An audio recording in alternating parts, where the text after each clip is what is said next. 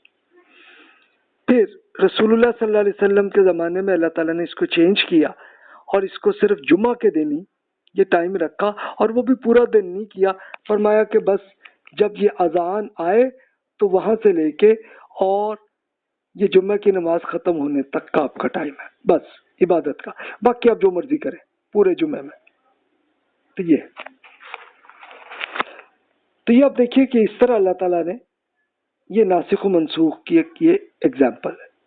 اچھا، سبت میں وہ یہودی جو ہیں وہ ابھی تک اس پہ ہی عمل کرتے ہوتے ہیں کہ وہ سمجھتے ہیں سیٹرڈے کو، تو سیٹرڈے کو پھر اس کے جو بھی دیندار لوگ ہیں تو وہ پھر پورا دن ہی عبادت پہ کرتے ہیں۔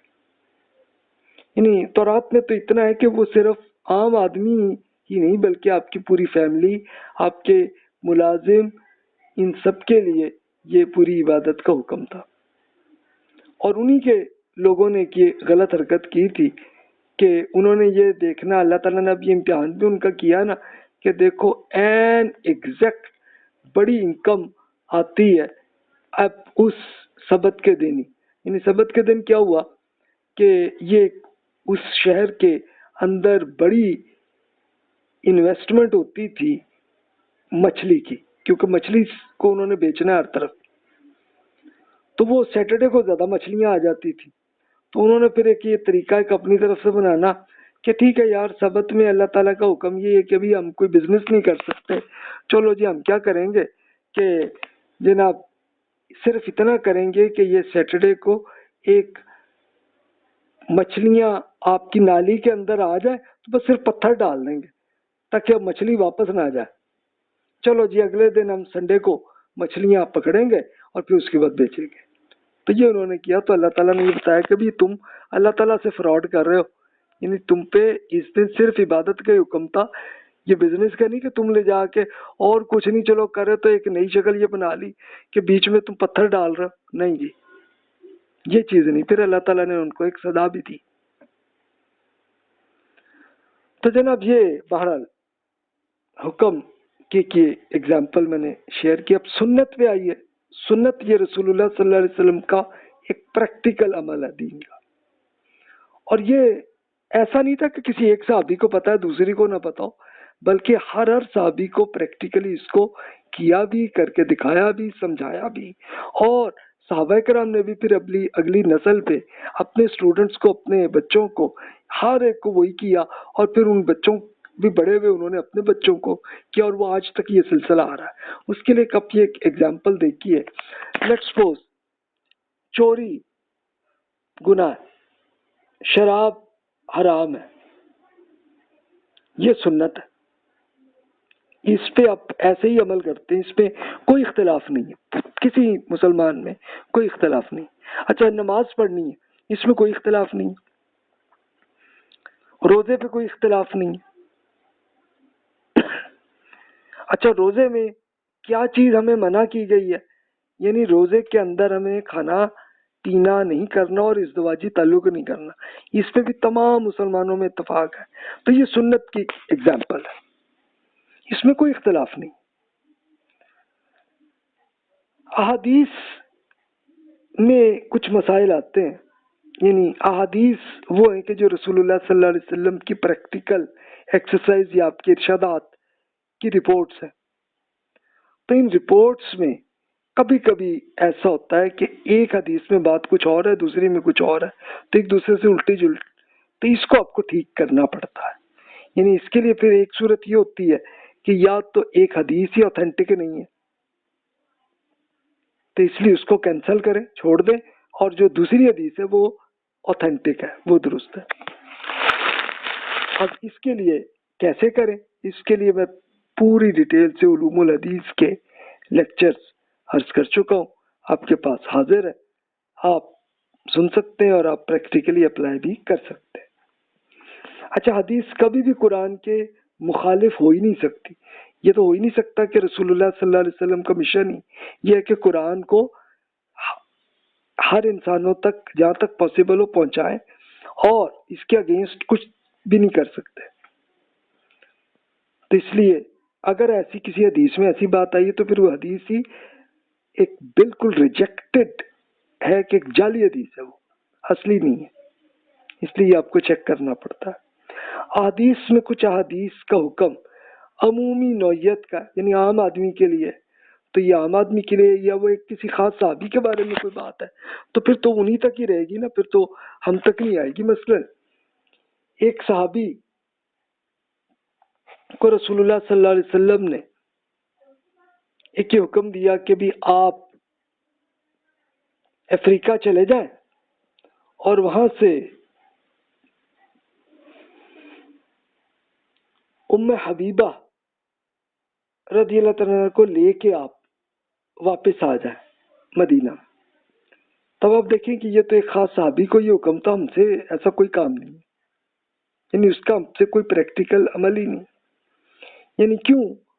ام حبیبہ رضی اللہ تعالیٰ عنہ ان کے شوہر فوت ہو گئے تھے اور وہ کرائسس میں تھیں. تو رسول اللہ صلی اللہ علیہ وسلم نے ایک یہ خط بھیجا. اب یہ صحابہ ایمان بہت عرصہ پہلے لا چکی تھی، تو ان کو دیا کہ بھی آپ سے میں چاہتا ہوں کہ آپ شادی کر لیں، مجھ سے نکاح کر لیں. تو یہ اس کا تھا. تو اب ہوا یہی کہ ام حبیبہ رضی اللہ تعالیٰ بہت خوش ہوئی اس پہ، اور وہ فوراً لائیں. اچھا، تو اب لیکن ملک تھا یہ، اس کو حبشہ کہتے ہیں، جو آج کل کی یہ لوکیشن سوڈان اور ایریٹریا کا پورا ایریا یہ وہ تھا. تو اس کے بادشاہ نجاشی وہ رسول اللہ صلی اللہ علیہ وسلم پہ ایمان لائے تھے. تو اب ظاہر ہے کہ وہ قانونی طور پر نکاح کو انہوں نے اس میں کرانا ہے. تو انہوں نے یہ کیا کہ ام حبیبہ رضی اللہ تعالیٰ اور پھر مسلمانوں کے مین جو رسپانسبل جو ہیڈ تھے وہ جعفر رضی اللہ تعالیٰ تھے، ان کو بھی بلایا اور کہا کہ جناب یہ رسول اللہ صلی اللہ علیہ وسلم کا خط ہے، تو آپ بتائیے کہ پھر یہ نکاح آپ کرنے پہ آپ ایگری ہیں. ام حبیبہ رضی اللہ تعالیٰ نے فوراً کہا کہ ہاں جی، اور جعفر رضی اللہ تعالیٰ نے بھی فوراً کہا جی بالکل ایسے ہی. تو پھر نجاشی جو تھے انہوں نے یہ نکاح کروا لیا، کروا کے اور پھر بہت سارے گفٹ کے طور پر ام حبیبہ رضی اللہ تعالیٰ کو دیا، اور ایک باقاعدہ گورنمنٹ کی ایک کشتی بھی ارینج کر دی، اور وہ لے کے تاکہ مدینہ ایزیلی پہنچ جائے. تو یہ پورا یہ ایسا سلسلہ ہوا. تو یہ دیکھیں اس طرح کا کہ ایک خاص واقعہ ہوا نا. تو یہ اس کا ظاہر اب سے کوئی ویلڈ نہیں ہے، لیکن یہ خود رسول اللہ صلی اللہ علیہ وسلم نے اگر کوئی ایسا حکم دیا، مثلا آپ نے یہ فرمایا کہ بھی یہ کبھی چوری نہ کریں، کبھی کسی کے ساتھ فراڈ نہ کریں، اس طرح کی حدیث ہے، تو یہ آج تک بھی ویلڈ ہے، یہ حکم ہے دین کا. اچھا، اگر اس کے لیے اب یہ پوری تفصیل سے ہم یہ دیکھیں گے کہ اس کا بڑا حصہ تو میں علوم الحدیث میں کر چکا ہوں کہ اس کے اندر اگر حدیث میں اگر کوئی ڈفرینٹ آپ کو فیل ہو، ایک دوسرے سے الٹی بات آئے، تو پھر آپ کو کیسے ٹھیک کرنا ہے. اس کے لیے اس کو ہم تفصیل سے پھر فردر اس میں بھی کر لیں گے، اور علوم الحدیث میں پہلے بھی یہ کر چکا ہوں.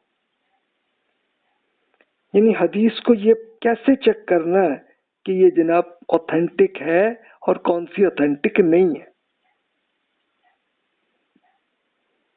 اچھا، ایک حدیث میں اگر بات آپ کو سمجھ میں نہیں آئی تو اس کے لیے پھر سب سے بیسٹ طریقہ یہ ہوتا ہے کہ آپ اسی ٹاپک کی اور حدیث بھی آپ پڑھیں گے تو پھر آپ کو پورا ریکنسیلیشن آپ کریں تو پھر آپ کو اصل سینیریو سمجھ میں آ جائے گا، پھر کوئی ایشو نہیں.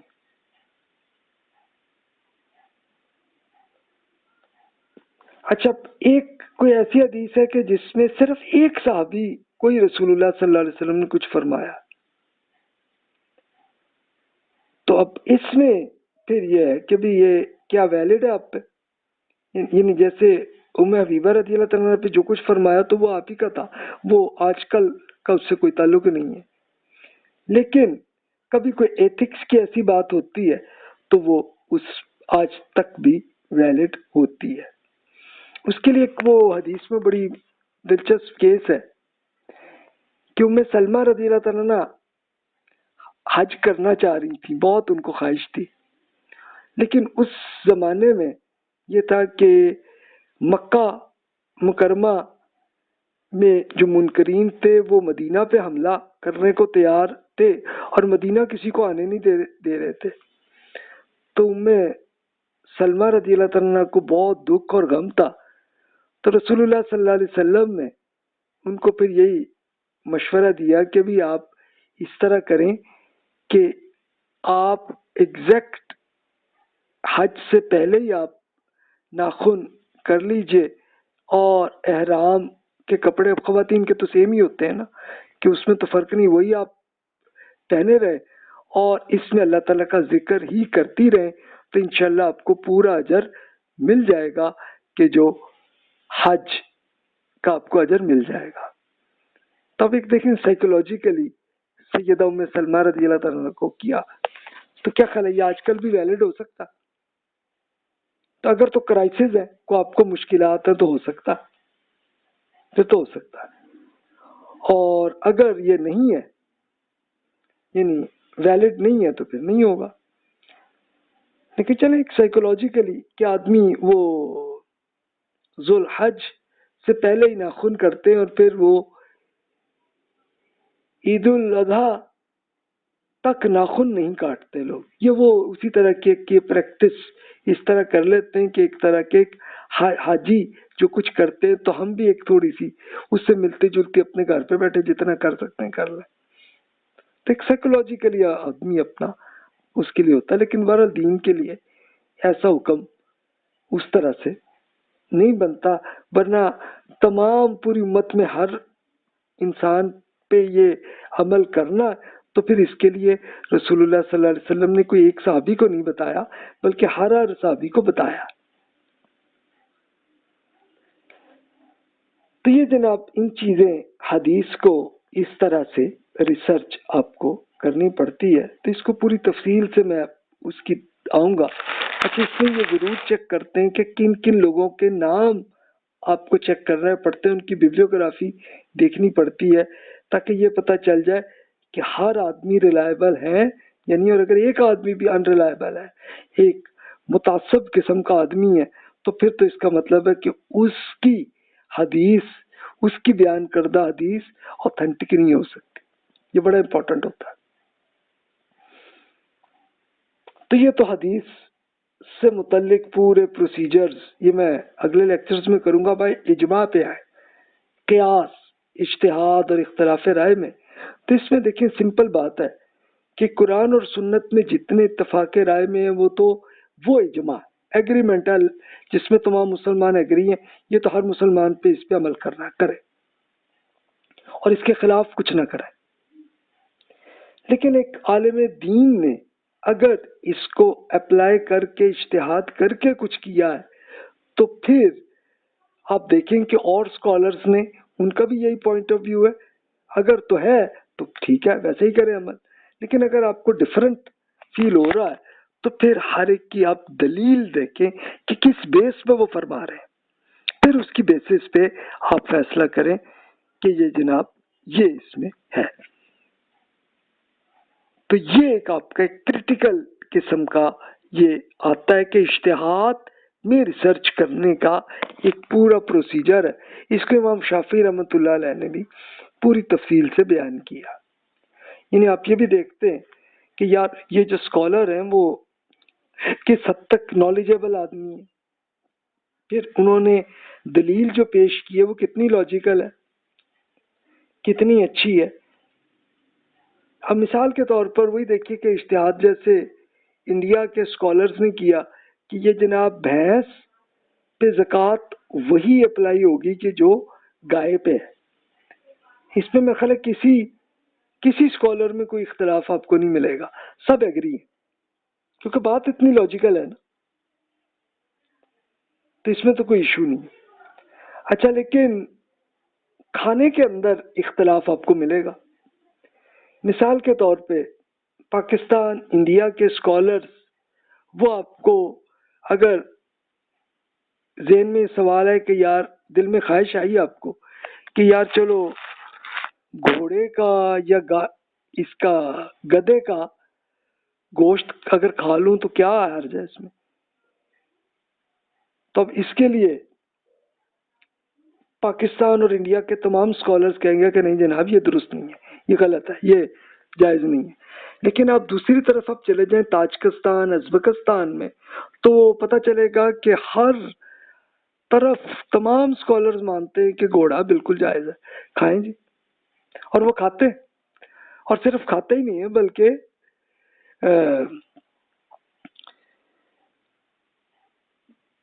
دودھ بھی اسی کا ہی پیتے.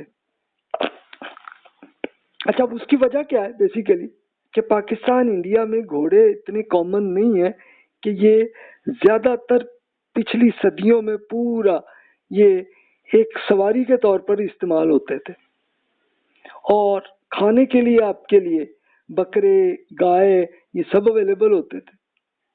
اچھا اس کے برعکس آپ تاجکستان ازبکستان میں چلے جائیں تو وہاں پہ کوئی ان کو گائے بھینس بہت کم ہی نظر آئیں گی، لیکن وہ گھوڑے زیادہ.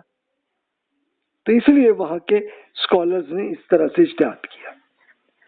تو اس طرح ہر علاقے کے لحاظ سے ایک سینیریو کے لحاظ سے اجتہاد وہیں میں نے ایگزامپلس شیئر کی ہیں، لیکن تفصیل میں آپ سے کروں گا کہ کس طرح سے کریٹیکلی آپ کیسے انالیسس کریں گے اور کس کا فتویٰ کیسے درست ہے.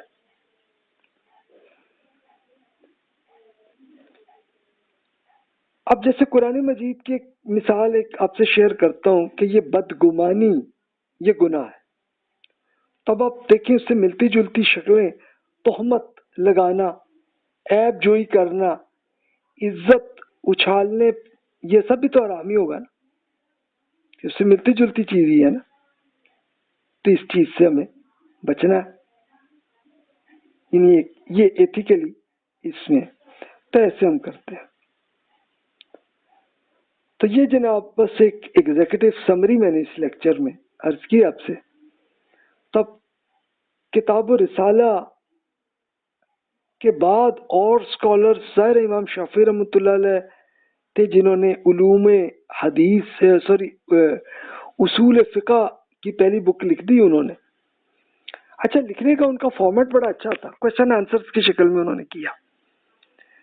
اس کے بعد پھر امام احمد بن حنبل رحمۃ اللہ علیہ نے ایک بک اس پہ لکھی ناسخ والمنسوخ. پھر داؤد ظاہری بڑے اسکالر ہیں انہوں نے کی ہے. پھر عیسیٰ بن ابان انہوں نے کی ہے، اور اسکالرز نے کی ہے. اچھا لیکن پریکٹیکلی سب کا میتھڈ ایک ہی ہے، کوئی بہت مائنر سی چیزوں میں کوئی اختلاف آپ کو نظر آئے گا ورنہ کچھ نہیں. تو جناب یہاں پہ ہماری ڈسکشن مکمل ہوتی ہے. تو جناب جو بھی کوشچنز ہیں بلا تکلف آپ ای میل کر لیجئے. تو ای میل ایڈریس تو آپ کو معلوم ہوگا، mubashir100@gmail.com. انشاءاللہ اگلے لیکچر میں ہم پھر امام شافعی رحمۃ اللہ علیہ کی بک اس کو اب ہم پڑھیں گے. یعنی اب تک وہ بیک گراؤنڈ کی 2 لیکچرز تھے، تب انشاءاللہ اگلی ڈسکشن چلیں گے. جزاک اللہ خیر واحسن الجزا.